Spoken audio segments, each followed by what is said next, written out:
Good morning. I feel very underdressed. um, since this news broke, Pastor Odek and I have been praying. I met Pastor Odek back in 2016. Medyo matagal na kaming magkaibigan. Alam mo yung pag nakamit ka ng tao, tapos alam mo kagad na magiging matalik mong kaibigan. Instant, ganun na yung ano namin kagad eh. Pareho kaming siraulo dati, tinawag ng Panginoon, pareho ng pastor. So we had a bond. I'd like to also recognize Subic Broadcasting Corporation. They're in the back. Dinala ko po sila dahil kailangan natin na ma-document lahat kung ano yung mangyayari, pero parang hindi na mangyayari. Sabi nila 8 o'clock. So anyway, I'm also in media po kasi. I'm a full-time pastor, but I'm also a full-time film maker. So karaniwan po ng mga kliyente ko, mga government agencies and private sector. I travel everywhere doing film. So nung pumutok po itong balita na to, sabi ni Pastor Odek sa akin na tulungan mo naman ako. Just a quick report. I have a good friend who is at DSWD Maine. Pastor din po siya. But he's a tent maker. He works full-time with DSWD. So tonight, mag-uusap kami. He already gave me the contact for Region 3 DSWD. So, siya na ang makipag-usap kung ano yung mga susunod na steps. So, manalangin lang po tayo. Marami tayong kakampi. Also, NBI Olongapo, we also have been chatting with them. So, ang Panginoon po, He spreads us, right? And His reach and His love towards people that needs it. But also, they see the testimony of our love. And that is one of the things that this church does, especially the orphanage. I've been working with Pastor Odek here and there since 2016. We've had so many dinners together with the kids. Bago na yung ibang mukha, di ba? Nung pumupunta kami dito, ang liliit pa nila. Yung iba, ang lalaki na ngayon, nagpapastor na. So yung mga paratang ng mga sinasabi ng mga tao to destroy the orphanage, to destroy the reputation of the family. God is just. And He doesn't turn a blind eye to His children. In fact, lalo nga siyang nagagalit eh. Lalo na pastor yung sinisiraan. I want to share to you something that woke me up this morning. Psalms 46:1, it says, God is our refuge and strength, a very present help in trouble. Pastor Odek and I, we share one passion together, and that is flying drones. Yung lumilipad na may camera, mahilig po siya mag-drone. In fact, yung drone niya ngayon, pinaglumaan ko yun eh. So, binenta ko sa kanya ng murang-mura, presyong kaibigan. So, sabi niya, Pastor Erwin, bigay mo lang sa akin ng mababang presyo yung drone mo. So, binigay ko yung luma kong drone. So, doon siya nagpa-practice. Then recently, nag-crash yung drone niya, sabi niya sa akin, so ipapagawa daw niya. Ako naman, I recently bought a new drone, FPV drone ang tawag. Napakahirap i-control.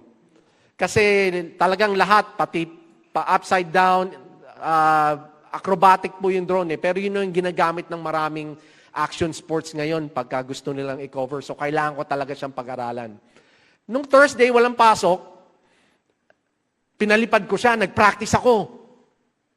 Tapos, sabi ng misis ko sa akin, nasa field po kami ng Brent sa Biniktikan, sabi ng misis ko sa akin, huwag mong papaliparin sa gubat yung drone mo. Kasi hindi mo na makikita yan pag nag-crash ka. So, nag-practice po ako. Una mabagal, tapos maya-maya, mabilis na, maya-maya. Nag-build na yung confidence ko. Medyo okay na, lumilipad-lipad na ako. Dahil nag-build na yung confidence ko, sabi ko, punta kaya ako ng gubat. para mapalipad ko lang at makita ko kung ano yung nasa kabila ng field ng Brent. As soon as I left the field, nag-crash yung drone ko. Sumabit sa sanga yung aking drone, bumagsak. Sabi ko, Lord, kakabili ko lang ng drone na to, 60,000 pesos po yung drone. Sabi ko, paano ko makikita to ngayon? So, medyo may panic na ako. Sabi ko, Lord, anong gagawin ko? Yung baterya po ng drone na yun, 15 minutes lang ang bisa pag lumilipad ka. Pagka naka-standby, nasa 30 minutes. So, nagmadali na po ako na hanapin yung drone. Isa pa pong reason, kaya ako nagmamadali, uulan na. Yung gubat po, galing sa field ng Brent, may gate sila, biglang bangin, tapos gubat. Pero yung bangin na yun po, punong-puno na ng puno, kawayan, sanga, mga vines na may tusok-tusok. Sabi ko, Lord, wala akong choice kundi hanapan yung drone. So the whole time I was going down doon sa field, sa bangin, nagdadasal ako, Lord help me, Lord help me, Lord help me, Lord help me. Lahat ng Bible verse na maalala ko, clean-name ko na. Para lang dun sa drone. You know what, after siguro 10 minutes of looking for the drone, yung anak ko na lalaki, sabi niya, Dad, merong option yung drone mo na biglang mag-aano ng sound para makita mo. Sabi ko, anak, i-on mo na. In-on niya yung sound. Ang layo ko doon sa pinagbabaan ko, yung drone siguro mga 50 to 60 meters away.